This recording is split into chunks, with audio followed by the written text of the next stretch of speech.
For decades, the global effort to control and eliminate weapons of mass destruction has unfolded through quiet negotiations, painstaking verification, and sustained cooperation among rivals and allies alike. From Cold War era arms control talks to the dismantlement of clandestine weapons programs in places like Iraq and Libya, progress has depended not only on policy but on trust, technical expertise, and institutional continuity. What does it take to navigate these high-stake environments, and how can today's professionals carry forward the lessons learned from some of the most consequential security challenges of the modern era? Welcome to Brungart Law's Lanyard, where we provide a little extra perspective through conversations with individuals from across the spectrum of society. I'm Maurice Brungart, your host. I enjoy engaging with experienced, knowledgeable, and passionate people for the opportunity it affords to enrich our understanding of the world through their eyes. The more we learn, the more likely we can become better versions of ourselves and guide others towards the same. Today's guest is Jennie Gromoll. Jennie is a senior fellow at the Sandia National Laboratories, Cooperative Monitoring Center, a non-resident fellow at the James Martin Center for Nonproliferation Studies, and the Odesa Nonproliferation Center. She is also on the Board of Trustees at the British American Security Information Council. In these roles, she shares guidance derived from nearly 4 decades of experience from her career at the U.S. Department of State in international weapons of mass destruction policy. She has worked on bilateral and multilateral nuclear, chemical, and biological weapons negotiations and non-proliferation, as well as the investigation and dismantlement of weapons of mass destruction programs in the former Soviet Union, Iraq, and Libya. She's very focused on preserving the records and oral histories of the past 60 years of efforts to control and reduce weapons of mass destruction so as to share lessons learned for continuing and urgent needs across disciplines in the near and distant future. Good morning and welcome to the program, Jennie. Good morning. Well, tell our audience a bit about yourself, how you went from Peoria, Illinois to being a subject matter expert in the realm of non-nuclear proliferation. Well, I was very lucky to hit a unique period of history. When I went to school in Vienna, and I worked for the former finance minister of the Shah of Iran at UNIDO, the Industrial Development Organization, and then at Chase Manhattan Bank, and then at the U.S. Embassy. The ambassador there was Helena van Dam, who had been Ronald Reagan's personal secretary for 20 years, and he sent her back as the ambassador. And Felix Bloch was the number 2, the DCM. And I worked for the cultural attaché, Kate Kobe, who was one of the 2 women who were held hostage in Iran the whole 444 days. And why that was so important, just my junior year abroad in Vienna, partly because of my love of music. It was the perfect fit, but it was also the front line in East-West relations. And I wanted to try each one of these different organizations. And I found out that before I'd even gotten out of undergrad, I already knew I didn't want to work at any of them. And the important thing that kicked off my career was this Felix Bloch asked me if I would write a study on the peace marches going on in Germany and the effect on Austria. And the reason was I knew students and diplomats and bankers and UN people. So I wrote this report. And remarkably, that report and also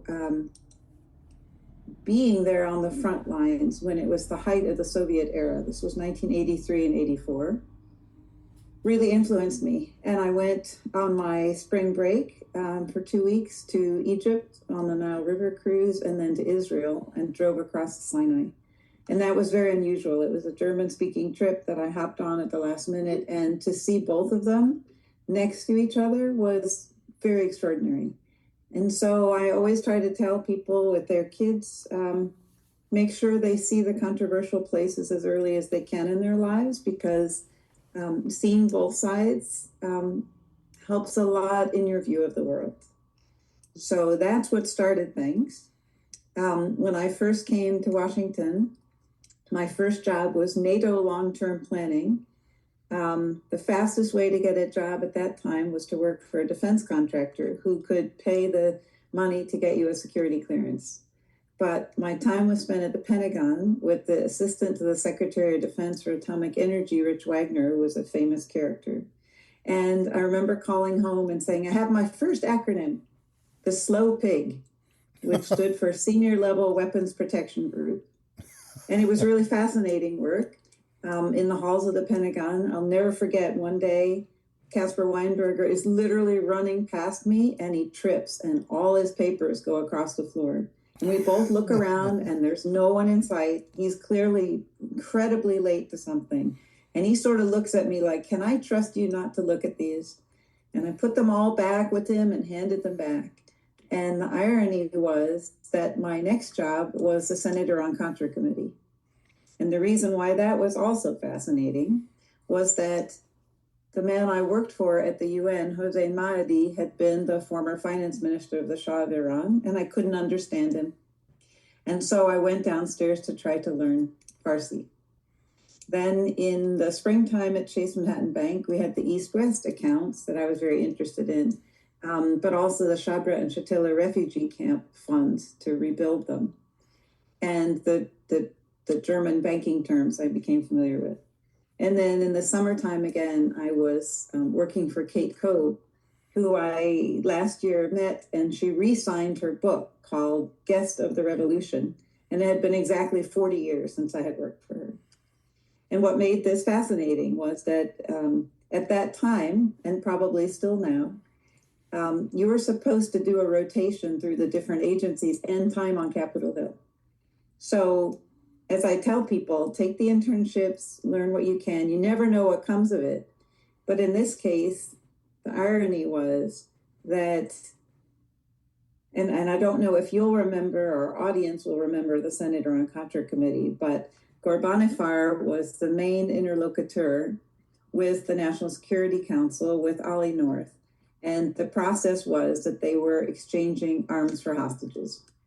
So I could understand Ghorbanifar with his heavy Persian accent. That was helpful because of Hossein Mahdi.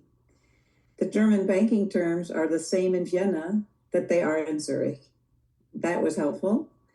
And Bruce Langen had been the head of the mission in Iran, and Kate had introduced me to him when I first came to Washington, and I had gotten to know some of the other hostages.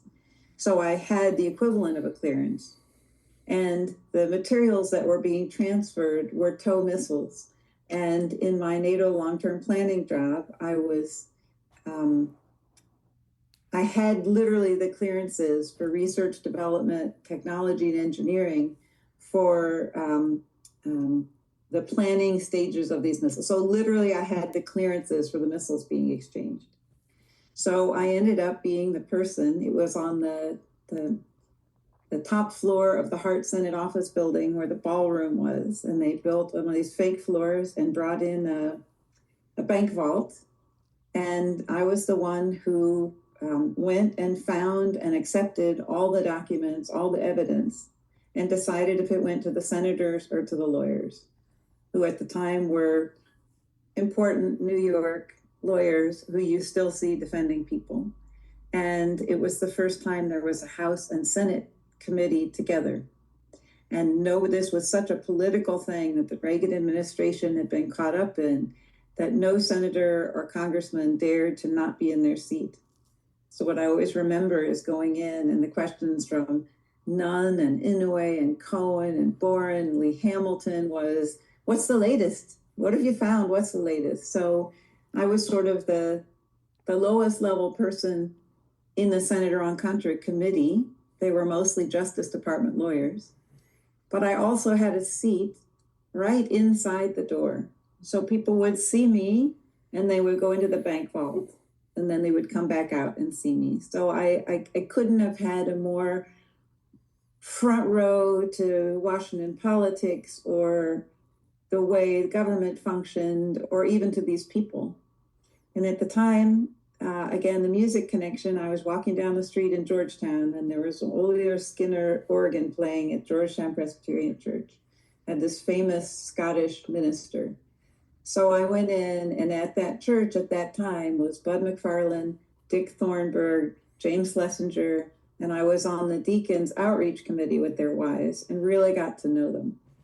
So the irony was that when Bud McFarlane walked through the door on the Senate Iran-Contra committee in the Hart office building. It was me he saw. And when he came out of the bank vault, it was me that he saw. And it was my materials. I knew what they were talking about without being in the bank vault, because I was the lucky one who got to see things. And again, because I had this strange combination of sort of clearances, I was in this front end of history, as you say. Well, So that absolutely. was my start in Washington. Well, that's quite a start. And you actually made me think of the sort of cliche definition of luck, opportunity meeting preparation. So, going back slightly, what do you think prepared you best for the opportunity you found yourself in, and then now rubbing shoulders with all these individuals? What do you think initially set you up for success, whether it came from your upbringing, your musical skill, and the education you received in that area? What was it? My motto in life is it never hurts to ask, and a good handshake, never to be forgotten. That's how you share your intent, your purpose, your emotional connection to that person, that you intend to do well by them. I grew up my first 6 years in Brussels. My dad worked for Caterpillar in Peoria. I came to Washington and I had no house, no car, no job. And that summer, and I always try to tell people this, my first interview in Washington was with Andy Marshall, who was the famous head of net assessment at the Pentagon. And he taught me what the terms were about slots and positions and how very few people would have them, and Congress allocates them to the agencies, so whomever you're speaking to doesn't really have the choice. They either have one or they don't. But to make sure that everybody I spoke to connected me to 2 or 3 other people that they knew. Everybody knows somebody else to pass you on. So I spent the entire summer of 1985 interviewing, starting at a very high level with absolutely fascinating people who I ended up knowing all of my life and still working with now, even though they're older. And that was the tip. Always ask if they can pass you to more people you can get more guidance from. So one of the things I try to tell young people is it was the most profound internship I could have ever had, not getting a job, because I spent the entire summer talking to all these people. And the musical angle was I had a part-time job at the Washington Opera, selling opera tickets. So I had just come from Vienna and I knew the latest operas and the conductors and the singers and all this stuff. And in the basement of the Kennedy Center was this tiny cafeteria, and Baryshnikov was there that summer. So I'd go down at lunchtime and get to know these infamous artists. So it never hurts to ask. And that's basically how I ended up there. My interview, I said, the group that I was in at Science Applications International Corporation, which was famous at the time for having just developed the wing keel of the America's Cup racing boat, so sailing's my other thing. The Annapolis office had just developed this fascinating sort of wing that would keep the boat closer to the water and make it go faster. And they took that boat apart, and later when I was in Geneva, they put it back together again, and Dennis Conner was sailing in the America's Cup in Lake Geneva on a boat that the people I knew had designed. So it was a really cool company, and at the time, terrorism was a big deal, and they developed a machine to determine plastic explosives, which was a very big deal. So this was a high-end technology company, but they had in Tyson's Corner on the 9th floor, the beautiful view of the mountains, this NATO long-term policy. It was a policy shop, and I was on a contract for this NATO work. So fate, and it never hurts to ask. But I'd asked them, why didn't you have a PhD or a graduate student? And they said, because they could tell by my handshake and by the look on my face, I was determined, I would stay late, I would follow through. And all this was just shared on a Friday night at 5 o'clock. Saturday morning, they said, can you start on Monday? Monday, I thought, well, this is great. I lived at Eastern Market. I drive all the way to Tyson's Corner. I think, well, this isn't so bad. What an exciting job. I'll actually be at the Pentagon. And then I figured out it was Columbus Day. And that's the distinction between government, which gets Columbus Day off, and private industry. So that's sort of how I got started. It literally, and I always tell people this, it's a combination of sort of fate, and as my mother used to say, you make your own luck. Stepping aside briefly, quick observation here, springing forward. Do you think the value on this type of networking you were exposed to, whether you took the initiative or others could see from your commitment and work ethic that they would introduce you to others, do you find that same type of trait exist in today's environment, or not as much? I absolutely do. Okay. What's so interesting about what's happening now with this generation, and I have a son who's 28, and he also takes this to heart on It Never Hurts to Ask. I do a lot to help. A few years ago, there was, I wrote an article on the fading pipeline, and it was about if you had a chemical weapons inspection and you called for inspectors and no one came. One of the things I spent time on was to ensure we had counterparts in these negotiations, to make sure that the programs we had in the US were either open to, or we started new ones in different regions. So I did Middle East peace process at one point, and I also spent a lot of time in Ukraine and Russia, and this connection to the Odesa Nonproliferation Center. They have a summer school that brings together Europeans and Russians and Ukrainians. And the irony of that was I could write to young Russians in the chat without using my State Department email address, and really get to know the people out in the regions that were separated from Moscow. But the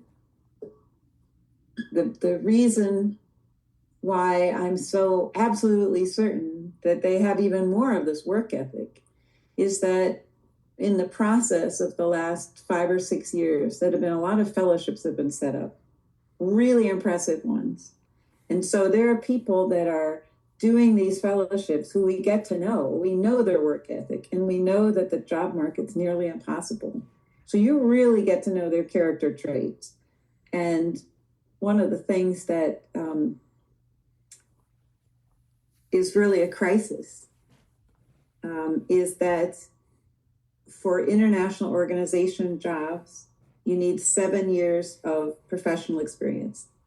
So you'll get these global people that I know that are in their 20s and 30s, and they have these ridiculously competitive fellowships, but those aren't considered work experience. And so they can't get on a career ladder. So to go back to sort of my lessons from the last 40 years, it's critical going forward that we do things intergenerationally, cross-domain or discipline, cross-regional, and then this crossover. We have got to help this incredibly dedicated generation and mid-career people who are forgotten, who don't have these fellowships, stay connected and have opportunities, because it's not their fault that the job market is what it is. And again, how fortunate I was that in my 40 years, it was the heyday of arms control. We had a lot of frontline non-proliferation on the ground efforts to get rid of weapons of mass destruction. I didn't choose that. I just was fortunate. So I tried to help a lot of people figure out sort of what's coming. But the essence of this, again, is with an example. The Kenyans would come to our biological weapons convention meetings, and all 3 of these treaties on nuclear, chemical, and biological multilateral treaties, they have an assistance article And they would come and say, we need help with disease eradication. The people who could do that best were the International Atomic Energy Agency in Vienna, who have a technical secretariat who could write an entire plan for tsetse fly eradication and literally come in and do it using nuclear technology to eradicate a bio and a global health crisis. It made sense that global health we were talking about in the Biological Weapons Convention. So all these conventions have assistance and have direct relations to sort of your everyday life. And if we hadn't looked at, or I'm a very rare, there's only one other person that I know who has done multilateral treaties that cross nuclear, chem, bio, landmines. I mean, it's just been a fascinating period of time. And that's a rare thing. So when I retired exactly a year ago from the State Department, I tried to figure out what can I bring? What can I do to thank those people who were 25 years older than I was. And it was to bring these communities together. And so now I'm doing a lot. We declassified the negotiating record for the Nuclear Nonproliferation Treaty 50th anniversary. And since then, I said, there was an agency, which we can talk about in a different question, but the Arms Control and Disarmament Agency records had never been touched before we went back and declassified these nuclear nonproliferation treaty negotiations.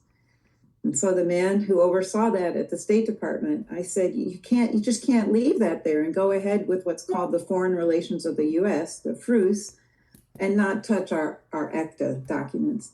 So a year ago, he said, I've declassified 900 boxes, 2.5 million pieces of paper, and I sort of will them to you. We'll get them from the archives at State into the National Archives and Records Administration, NARA. And so what I'm trying to do now is to have the original documents with the ambassador and those of us who wrote those cables and the next generation to do oral histories, so that the three generations are together. So I can do cross-discipline so that we can look at the different treaties and we can host them in the Library of Congress or someplace auspicious so that people are careful about their documents. And right now is ridiculously historic period of time. And I'm a little worried that there won't be official records that are saved in the National Archives, because if you don't ask for assistance from the experts, and much of my realm and other agencies last year were, my Office of Policy Coordination was eliminated.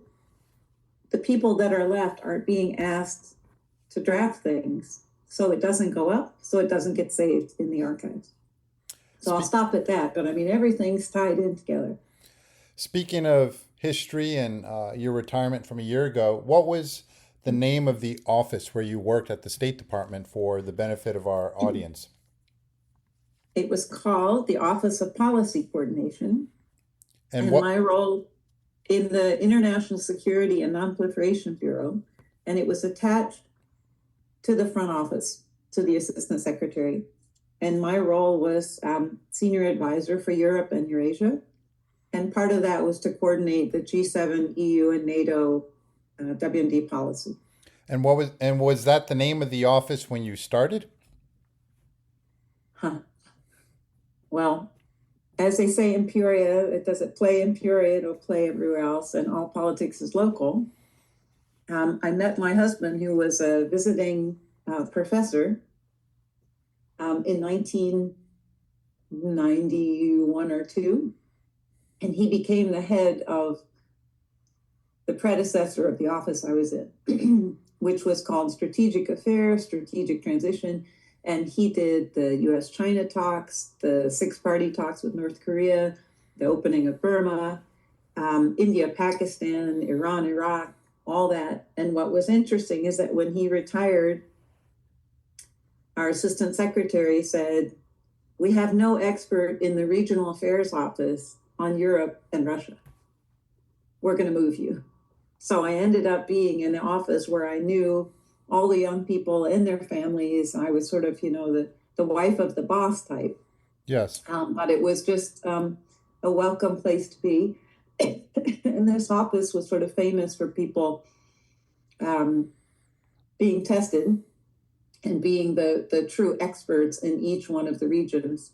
And that's why we were the policy coordinators across our bureau, but between the three bureaus that made up what's called an undersecretary family at the State Department. So 4 levels down is an undersecretary for international security and arms control. John Bolton was a famous undersecretary in that role. And they had 3 bureaus. One was political military, where they do the overflights of military across other countries, or using coordination basically with the military for the State Department on our issues, international security issues. A different bureau that arms control, verification, and compliance, and ours was international security and non-proliferation. So we did a combination of the treaties, but also there are a lot of non-proliferation arrangements, which are like-minded countries, which try to keep chemical or biological weapons, parts, and materials away from the bad guys, as well as these multilateral treaties that have 190 members. And when you started off, demographically, what was the office like? I mean, you're a young woman. You can speak foreign languages. You came out of a musical scholarship background, and beyond that, what kept you there? I mean, as opposed to pursuing a career in music. So, what were your colleagues like at the time? My very first job was for the director of the Arms Control and Disarmament Agency. And ACTA was set up by John F. Kennedy to be an independent voice for the US government on arms control and verification. And this was so that the opinions wouldn't be rolled in with the State Department. China's a good example. We could speak to what they were doing without it being rolled into sort of openings to China. You have to remember this was 1980. By that point, it was 1987. And so what was fascinating about that was that the office where I sat had been George Marshall's suite. It was the 21st Street entrance of the State Department was the original Defense Department. And so my boss, the director of ACTA, sat at George Marshall's desk. And it's a very historic space. And that certainly had an impression on me as my first job in government. And his name was Major General. Of course, Major Generals go by Major General, not their first name. To have a 2-star general as my first boss in government. Bill Burns, and he was the father of Bill Burns, who has just been our Deputy Secretary of State and the Director of the CIA. So an auspicious family. And the first thing we worked on was intermediate nuclear forces reduction, treaty ratification. So again, it's the height of the Soviet Union.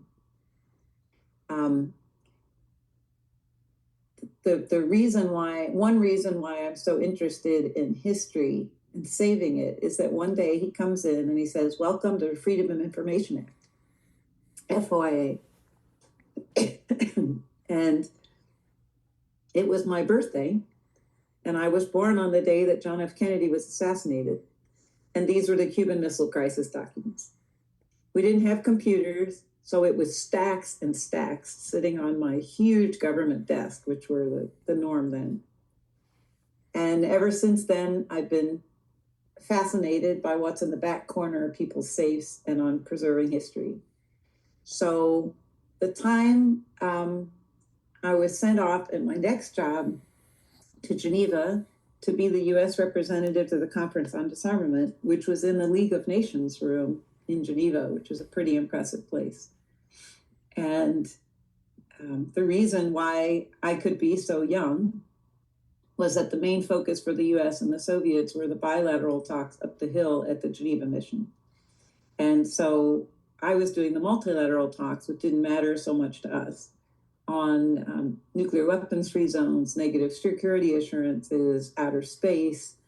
But But for other countries, this conference on disarmament was the centerpiece of international security for them. They didn't have NATO, they didn't have nuclear weapons. This was the place where things were debated and decided, and it was this same forum that negotiated the Nuclear Nonproliferation Treaty, Chemical Weapons Convention, the Biological Weapons Convention, the Comprehensive Test Ban Treaty. This was the room where all this happened. And concurrently, I was helping my boss, Bob Mikulak, with the CW, the chemical weapons bilaterals with the Soviets in a place called the Villa, and at the same time doing these multilateral talks. My counterparts were people who went on to be foreign ministers and ambassadors in New York. And an example of one of them was Rafael Grossi, who's the current Director General of the International Atomic Energy Agency. And he's currently running for UN Secretary General. So one of the things I intend to ask him if he achieves that position is, could you please try to institute a change in the amount of years people have to have a professional experience before they can get a UN job or a NATO job or an OSCE job? It's nice to have a friend who might be in a position who could affect change like that. So I was the only woman in the CD for a long, long time. There was another woman who came, Martine Letts, who was a very famous Australian. And she had short hair, leather pantsuits. She had a great influence on me because I was just the opposite. I was always trying to hide and sort of blend in. But as the US rep, there wasn't too much chance of that. And so I learned by fire. My counterpart was Sergei Batsanov, who was very young. His father was very important in the Soviet government, and when Yeltsin came, they told him he could have his father's job if he would help fire his father's counterparts. He said no, drove to Geneva on the 3 roads from Moscow to Geneva, and has been there ever since. But he was my counterpart who was too young to be made Soviet ambassador. So here we were, 2 incredibly young people, supposed enemies, but we would always go back and do our reporting and our missions until so late we would almost miss the official occasions. And so we'd so often be sat together. He had a great sense of humor.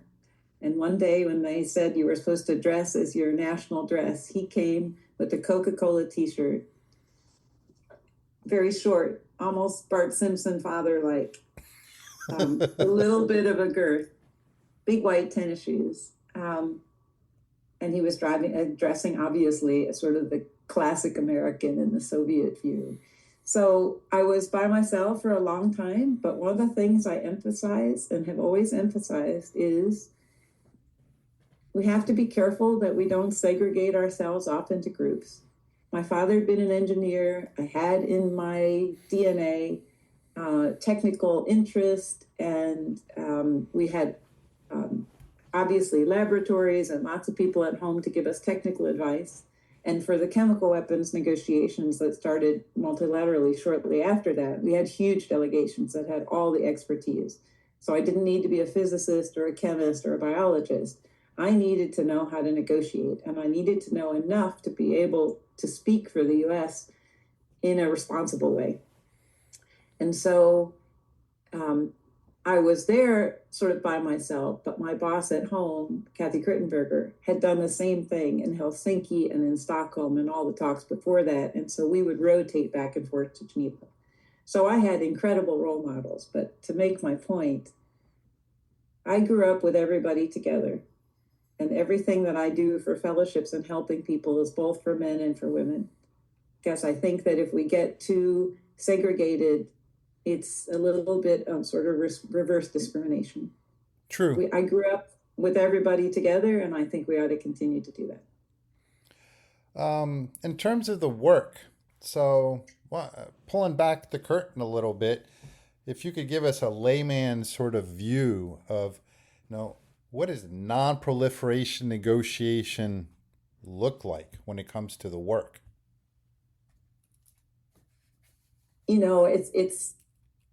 Thank you for asking. Until last year, I was a consummate insider. I had been literally in the State Department headquarters right there by the Lincoln Memorial for 38 years. And when I left, everything, I had usually been sort of the right hand to the ambassador. I wasn't used to speaking on my own. I wasn't used to thinking on my own. I'm really good at government talking points, but writing. And people said, no, we want you to talk. And I said, I'm not an ambassador. I'm not comfortable doing this. Until I realized that the thing that I could share was an insider's view of what it was like all those years on the inside. And so the way things would work is that when you're at headquarters, the State Department coordinates between the agencies. So our counterparts were the Office of the Secretary of Defense and the Joint Chiefs of Staff in the Pentagon, Health and Human Services, Department of Energy, Department of Commerce, later on the Department of Homeland Security after 9/11, the intelligence communities, of which there are many. And our job was to coordinate. And my job as the right hand to the ambassador was to be sort of the coordinator of the interagency meetings. So the first decision is if we'll choose to negotiate. The legal department has to come out with a circular 175, which is agreement that we will enter into negotiations on a certain, particularly in bilateral arrangements, we'll enter into as the spokespeople for the United States, a legally binding agreement. And for the multilateral talks, these treaties started with US-Soviet agreement that we would reduce what we had, and then they were multilateralized and taken to Geneva. So the way it works is that a treaty text is put down, usually by us, in coordination with the Soviets, and then other countries sort of argue for their position. The difficulty of being the US representative is we have such an outsized influence in multilateral things that it's very hard to take what's discussed between all these agencies and come up with a position, and then send the position to negotiators. And then if you're the negotiator, deploying US guidance in a room with up to 190 countries. Picture the UN General Assembly chamber that you see during the UN High-Level Week where the president speaks. This is where the plenary meetings are of these big international meetings. I spoke to a class in France yesterday, and one of the questions was, how many delegations, what language? And the UN language, there are 6 UN languages. But the way between New York, which is UN headquarters, and Geneva, which is the second headquarters, and Vienna, which is the third, in Geneva, everything's done in French. So US and USSR, we used to sit next to each other. But when it became Russia, they ended up sitting in front of us. So we had 26 people on our delegation, and they had exactly the same number. And what would go on was that bilaterally, you'd be speaking with the Russians or the Soviets. And then when you would get to the big meeting room, one of the things my boss taught me that I think is important for people to know about negotiations is that you'd spend 6 weeks at home and about 6 weeks negotiating in Geneva, and then 6 weeks at home, and you go back and forth. When I first started in the Conference on Disarmament, we also rotated to New York for 3 months a year to do UN First Committee on Disarmament. The way that works is there's a UN Disarmament Commission that discusses what the issues are in May. Then in the summertime, people write down what the proposal is in a UN resolution that's voted on. And then if the votes are high enough, an experts group is started, and then multilateral negotiations would go on in the Conference on Disarmament. So there's a process for how things get going. But to speed ahead, finally, the important thing about negotiating multilaterally or in your daily life with more than one person is that we would have very complex guidance, which is the cable that comes that you read from on what has been officially agreed, we would game out where all the countries would be. So when the spotlight was turned on us, the first day we'd come back from 6 weeks at home, the whole negotiation in several cases hung on what we said. And my longtime boss, Donald Maley, would sort of lean back and put his leg up and touch his fingers together. And then people knew, oh my God, the US isn't just going to come out with where they are. We're going to have to sort of defend our positions. So the allies would have to stay up to speed and not just lean on us.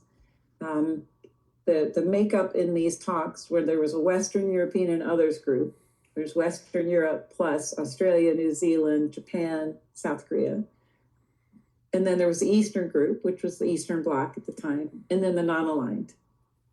And these were countries that weren't East or West. And very often we had antagonistic kind of positions. So you'd sit in the back of these big UN chambers. On the right, very often, were the French and the Germans. Remember, everything's alphabetically. And the other countries, South Africa, Iran, India, Pakistan, Brazil, Mexico, they would have their own strong opinions. So they'd sort of go after it, which would sort of renew where we were before we left 6 weeks earlier. And when they were back in the Gordian knot, Don would sit forward and share our guidance. And the difference was that if he had done it at the beginning, the point of this is listen. Listen to what's happening, listen to what people need, because the US can either be the antagonist or the bully or the saving grace. So he would have the same guidance, and it was like riding in on a white horse that would basically save the day, where if he had done it when he first got there, it would nearly shut things down. So that's how the process worked.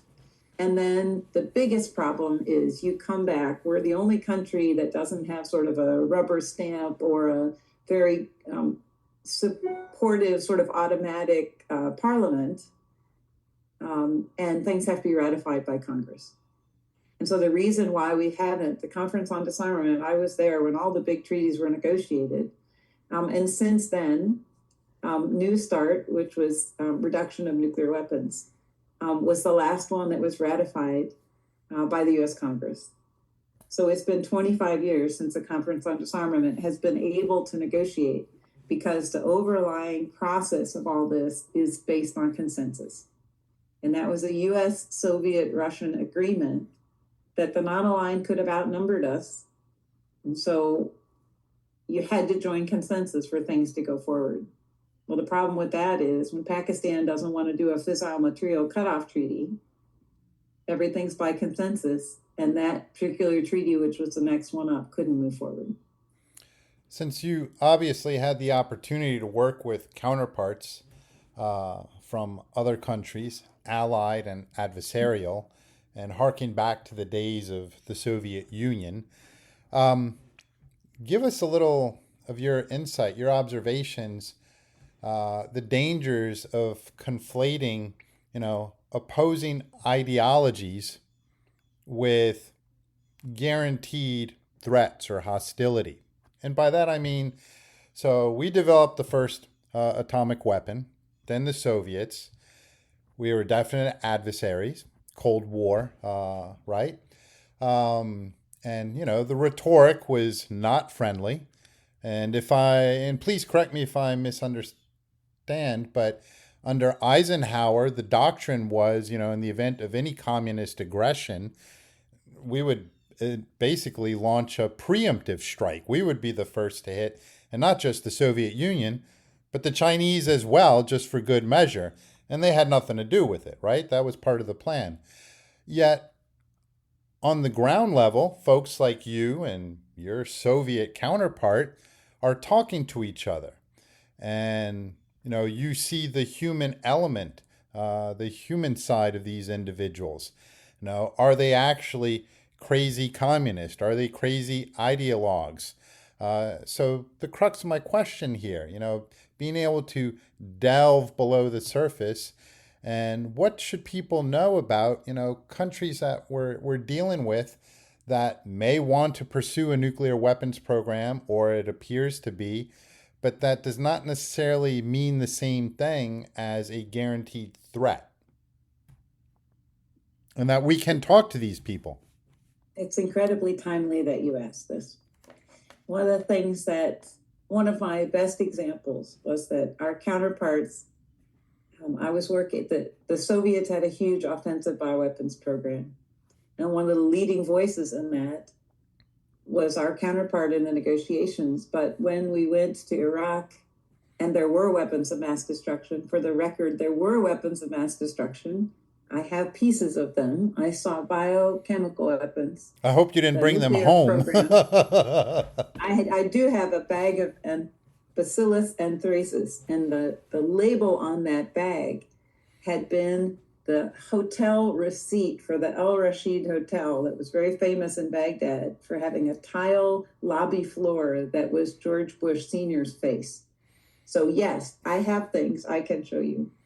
But what was fascinating was we were on a bioweapons inspection, and we were going to destroy one of the famous bioweapons facilities, Al Hakim. And the base before we went was in Bahrain, and we had these multilateral negotiations, multinational teams. And the man, Oleg Ignatiev, who I knew was a huge figure in the offensive bioweapons program, was on this team. And the Russian helicopters were down, and we had to spend 2 weeks in Bahrain at the Holiday Inn. And so he goes swimming, and I come down in the afternoon, and he is a lobster. He's the palest person alive, spending time in 140 degrees in a swimming pool. And I, being fair-skinned, had brought sunscreen. And you can bet that our relations were different after I saved his sorry soul with sunscreen, where it was literally 140 degrees when we were traveling around Iraq for the next few weeks. And I remember once Tikrit and Samarra were where Saddam Hussein was from. And we went up on a beautiful sort of spiral monument. And at the top, he said, "Oh, let's take our picture." And I said, "Oh, for the file. I can imagine how thick my file is now." And he laughed, and we both knew that it was for the file. So I took one as well. But it was such a human thing, where he was famous for taking a live dog's head and sewing it onto another dog's body and it survived. I mean, but on the human level, he was a really fascinating, older, gentlemanly person. When I was at one of our multilateral meetings in Washington not too many years ago, I was talking to Anatoly Antonov, who was the Russian ambassador to the US. And he said, "I miss the good old days of arms control, because even when we try now, the atmosphere isn't the same." And one of the funny things about meeting in the concrete tiny place called the Villa in Geneva was they always had these nut cookies that were hard as rock. And literally, when you were new to these meetings, people would break their teeth on them. If you'd been there for a while, you knew to suck on them. And we laughed about how we all knew where to sit. And we had this familiarity. It wasn't really trust, but it was familiarity. You knew what the other people would say. So one of the things I try to tell people is, particularly then when I was so young and people would say, "Come along as the note taker." This wasn't to be the secretary. This was to let you into the room so you could take the notes. And one of the things that happened is the Soviet ambassador would be very gruff. "I did not say that." And then my boss would give me sort of a Carol Burnett kind of, ear thing. And I would read it back in perfect Soviet English. Volunteer, be in the room, because I would have missed all of that if someone hadn't said, "Come along, see how this works." So the human element is the way things move forward. And what's fascinating about what's going on now is that we know these Iranians that are being killed, Ali Larijani yesterday, they were the negotiators for the Iran Joint Comprehensive Program of Action holding the nuclear weapons program. The other thing is that the leadership in Moscow, Lavrov, Mamedov, Antonov, Vasilyanov, who is now their ambassador in Vienna, he was part of our G8 groups that went to the different countries 5 or 6 times a year we met. We know these people. This was their life's work as well. And yet they can't hold back the fact that they are vetoing and, well, they are breaking consensus and they are not allowing these treaties to do what they need to do. The chemical weapons use in Syria, you can't imagine the stalling and the efforts and the assassination weapons they've been using with Navalny and the people in Salisbury. They're ruining the treaties we negotiated together. So one of my big worries is when they all pass from the scene, there won't be leadership who understands the international system, much less built it, much less the weapons of mass destruction that we were negotiating. So it's the human element that keeps us together without question. And it's not maybe trust, but this is where Reagan came up with this trust but verify when he and Gorbachev met in Reykjavik in 87, which I was sort of observing up front. Make sure that you can check on it. And there have been huge developments in what they call national technical means, which is basically satellite confirmation of weapon systems and stuff. But for instance, with bioweapons, a pathogen can be used either for a vaccine or for a weapon. You can't prove a negative. And so there are treaties that can't be verified. And we're still working on that. But again, the way the Russians are behaving now, they're not allowing these multilateral groups to continue to negotiate. And so the system is collapsing. So my way of fighting back is trying to save the record and the oral histories so that whatever is built after this at least has the wisdom of what we did right and what we did wrong in this sort of remarkable period of history. Speaking of leadership and the human side, and using that brief moment, which almost sounds Hollywood-esque, when you're alone in the hallway and Caspar Weinberger is running down the hall and trips. Now he's part of the cream of the leadership. And here he is falling like, some schoolboy and papers going everywhere. And obviously at a very emotionally vulnerable moment. I mean, that... yes. and he had to get somewhere. And I am sure that only increased his stress. But from your experience, what would you say that you saw similarly, but on the positive side, of people setting a proper path, an example for making the right decisions? What did you observe, as well as people at their most vulnerable times and how they recovered from it? Well, the irony of that example is my very next job, only a few months later, was a senator on Contra Committee. And one of the things I remember at that time, they called it a buck slip, and it was a little yellow piece of paper where a secretary would write down a message from somebody else. And I remember finding one of those buck slips between Caspar Weinberger and George Shultz, like swearing at each other. So I saw a lot of the sort of interpersonal stuff only shortly after that sort of encounter with Caspar Weinberger. But the things that stick with you over all these years and with all these foreigners is the effect of decency and the separation of your national position with your personal attributes. I'm sort of famous for always telling the truth and just being straight. The benefit of the Dutch and the Americans is that we're famous for not sugarcoating or even saying things in a beautiful way. We just tell the truth. And I think no matter what your position is, always tell the truth, because they often say your reputation can be gone in a second. The way you negotiate is not what's in it for us.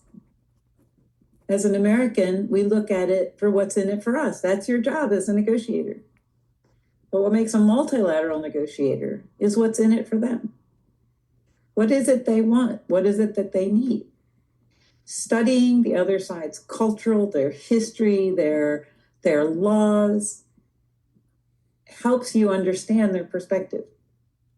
So if you want to be effective in life, and you're a lawyer, you appreciate this, is to know what makes people tick. And then just have an honest conversation with them. And this is what I learned from Colin Powell and Tom Pickering and all these people that were remarkable leaders, was a friendliness to be able to listen to anyone and their perspectives, the generosity of listening to them and letting them know you heard, allows a trust that may just be a tiny string. But if a small country and I have a conversation in the bathroom and they've never been spoken to by a US diplomat before, if I care what their country's doing, or if I know from reading The Economist the day before, what's happening there, has a huge impact. So as the coordinator of the delegations, I always used to tell our 26 people, give me the list of the countries you know or you'd like to talk to, because we need to spread out and not talk to ourselves. So I think the lesson over all this is put yourself in other people's shoes. I spoke yesterday with a close friend of mine who's in Odesa with a 4.5-year-old. And she's having to tell her, that's rain at night when the drones go over. This morning, she sent me pictures of all the apartment buildings that had been hit. Put yourself in their shoes, and it will help you understand why people are scrappy or desperate or in fear of their lives if they give away a position. As I said, all politics are local. Everybody involved is a person. And I think that that's probably the key to getting things done, is those basic human traits that always have made great leaders, is trust, but verify, and be kind. It goes a long way. Speaking of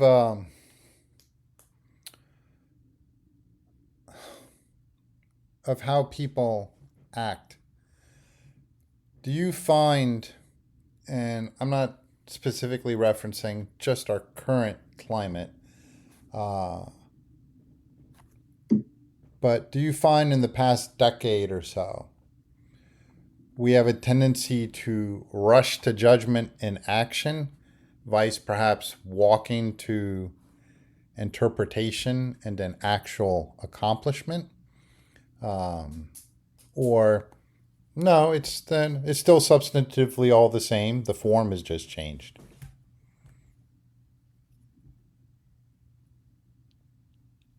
What's interesting over these 40 years is technology has changed. And the people who do technology and the people who do policy. And one of the reasons why it's so interesting to be connected now with the Sandia National Laboratories, the Cooperative Monitoring Center. This Cooperative Monitoring Center was set up because the Indians and Pakistanis, or the Middle East counterparts we knew in Geneva, just couldn't talk to each other. And very often, if you take them off-site in some beautiful place like Albuquerque and Santa Fe, they're able to talk to each other, and we would put before them verification technology. So they had something to talk about which wasn't political.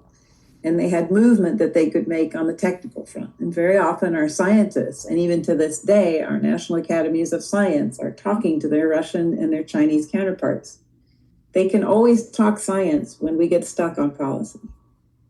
So I don't think there's a change in the way things are done. I think technology is sort of pulling us to do things in a way that isn't, and maybe the answer is not as human as it used to be. We had no computers when I started. Everything was physical, pieces of paper. And now, of course, AI, disinformation, cyber, all of this is affecting the communications in your personal life. But everything we do around the world as diplomats is listened to. And misinterpretation is probably more extreme now than it's ever been. So it's maybe sort of the world is moving beyond the ancient art of diplomacy. And the question is, isn't truth and these personal connections even more important? And seeing people in person. This is a big crisis, and cutting budgets is that people can't travel. I think the problems are becoming more complex for each person to understand. But then the real question is, where is the truth? Well, speaking of the truth, do you think it's actually pragmatic and realistic to be honest? Especially when you're dealing with classified information. But beyond that, I mean, even in domestic politics, we see, time and time again, there's a tendency to not answer the question, to deflect, to delay, or just deny. Is it really possible? And then when you're dealing with adversarial nations or governments, to be completely honest? What's the harm in being honest? The way you become trusted is you don't sugarcoat, you don't hide, you don't deflect. Obviously, with classified, that's what we do at home. But if you're a multilateral negotiator, you know exactly where the line is. Yeah. You use classified for teaching yourself what their positions are, or what our technologies are and what you're defending. But when you're on the ground, and this doesn't change because we're still humans, I think it's probably appreciated even more and needed even more. I mean, what's interesting about the war that's going on is that more and more drones and AI are being used for military applications, and the human is being taken out of the loop. So that's one of the things we're trying to negotiate, are codes of conduct for military use of artificial intelligence. Has there ever been a time when the truth was more important? Well, one of the things I find interesting in going to, weapons of mass destruction, especially when it comes to our own presidential elections, that no one's ever asked a presidential candidate, why in your right mind would you want to be the one responsible for pulling the trigger? Because at the end of the day, so whoever's occupying that chair, they will have the capacity, and it's been, the policy of the United States actually leans towards a preemptive strike. Who in their right mind would want to occupy a position where one of the work requirements, to put it at a granular level, it's to be responsible for the deaths of millions of people, justified or not, that's a whole other discussion. But no one's I've ever found has ever presented this during a presidential debate. I want to go to briefly your focus on the work history that you're developing about negotiations, and a couple of observations that you've picked up on that are applicable to today. In negotiations, when you have just a quick clarification, it's called a two-finger intervention. I would recommend people see the Netflix film House of Dynamite that came out last year. Yep. I think it's the first mass distributed insider view of how few seconds you have to make that decision on ending humanity, and all the fail-safes that may not, likely won't work. And this is the essence of deterrence. to be strong enough that people know that you can deter them, and competent enough that they know, like in the case where there have been problems, one person on the Soviet side would say, this doesn't sound right. There's only one incoming missile. That's not how an attack would happen. The human element has kept us alive. The human element is going to keep us alive. And it also reminds you how critical it is that the advisors to the president have some background in WMD or have legions of we experts there 24/7 to quickly answer the question. You must surround yourself with experts in WMD, because one of the things that we were going to touch on,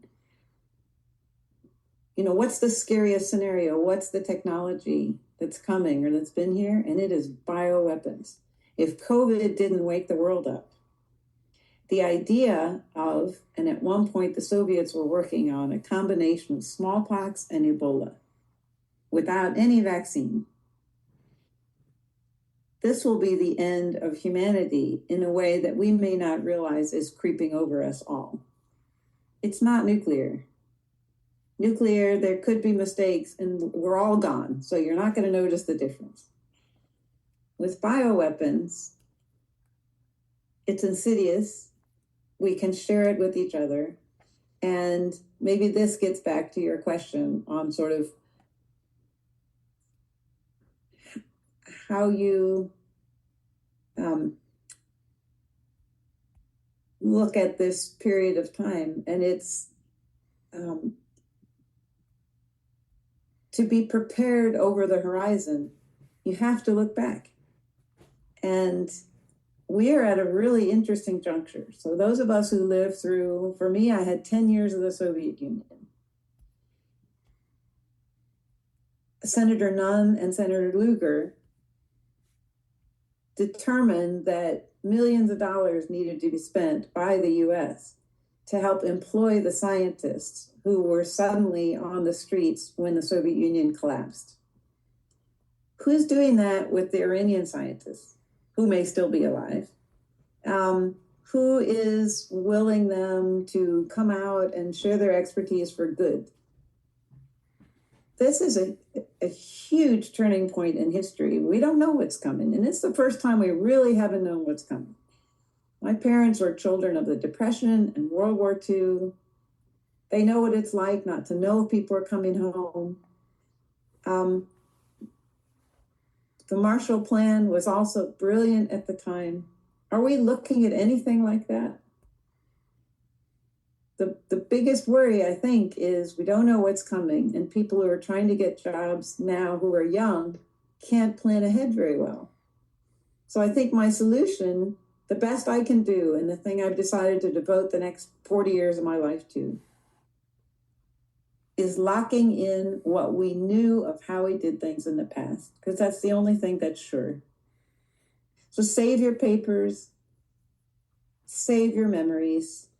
This is an unbelievable time, and people are going to ask, Jesus, what did it feel like then? Like your memories of COVID. Well, speaking of locking in the past, and in the short time that we have left, what struck you the most in terms of the individuals that you worked with and that you worked for, that would help others in similar roles, whether it's in the WMD program or business or whatnot? What struck you? Because then you could see the end result a year, 2, 3 years later.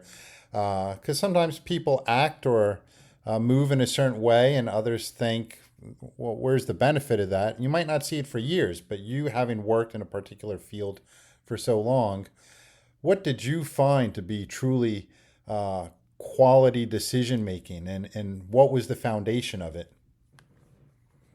My favorite boss, Ambassador Bob Mikulek, had on his wall a picture, a black and white picture of the people lying dead after the Halabja chemical weapons attack. And next to it was a beautiful calligraphy framed document that said patience and fortitude. You don't work on arms control negotiations. Foreign service officers rotate. We were civil servants. We were the bedrock that doesn't change. So US foreign policy on our issues rarely changes. And civil servants were there no matter how hard the waves were. We were the bedrock that never went away, that other countries could count on. Consistency, patience, fortitude. But the thing that always really got to me, and I try to tell it to everybody I can. I was his deputy for a long time. And he would say, I'd have a huge dilemma, National Security Council meetings coming, something needed a decision. And he would say, let your conscience be your guide. First time you hear that, you think, I have a meeting in 10 minutes. This is a huge policy decision. Please be my boss and give me guidance. What do you mean let my conscience be my guide? Please give me guidance. And he wouldn't. And the point of this was always do the right thing. He didn't ask. He would say, how was the meeting afterwards? And you would say, miraculously, it worked. And it meant do the right thing. In everything in your life, let your conscience be your guide. But make sure that your conscience is developed with people around you who teach you the meaning of life and the essence of our existence here. So I think that's my bottom line is let your conscience be your guide and teach your children what it means to be honest and straightforward and hardworking and all those things generations of humans have built upon, which is how civilization was even developed. Go back to basics. Any closing thoughts you'd like to share, or maybe a misconception that we haven't addressed during the conversation that you think it's fundamental for audiences to be aware of? I'd like to thank you. Maurice was in the retirement class with me, and we had to determine what we were going to do next and how to put it down on a resume in an interview. And you gave me the most straightforward, eloquent, well thought through guidance of anybody in this senior group of State Department people. And that you have started a law firm to help all those people that were suddenly out on the streets is the essence of doing the right thing.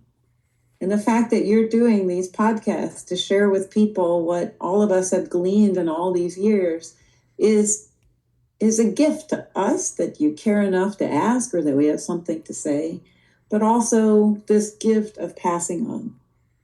And this is one of the nice things about technology now is we can do podcasts and YouTube and people's direct voices can be heard.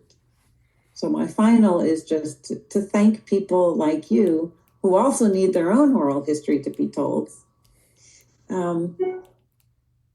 for sharing, for taking your time to get back to other people. Well, I appreciate that. And my response to that, and also for the audience, is one of my particular mottos has been, if I ever have a hint that I think I might be the smartest person in the room, I need to go to another freaking room. So I immediately like to seek out others because I constantly engage, and perhaps it's a fault of mine and self-doubt, but I find one must constantly question, one must constantly pursue and dig. But again, I appreciate the time that you've taken. I know you have a very busy schedule because you're also sharing these 40 years of experience with many others. And to the audience, thank you for listening to another episode of Brungart Law's Lagniappe, where we provide a little extra perspective because, as I say, the devil's always in the details. Please invite others to listen and let me know what you think via the link. Jennie, again, gratitude.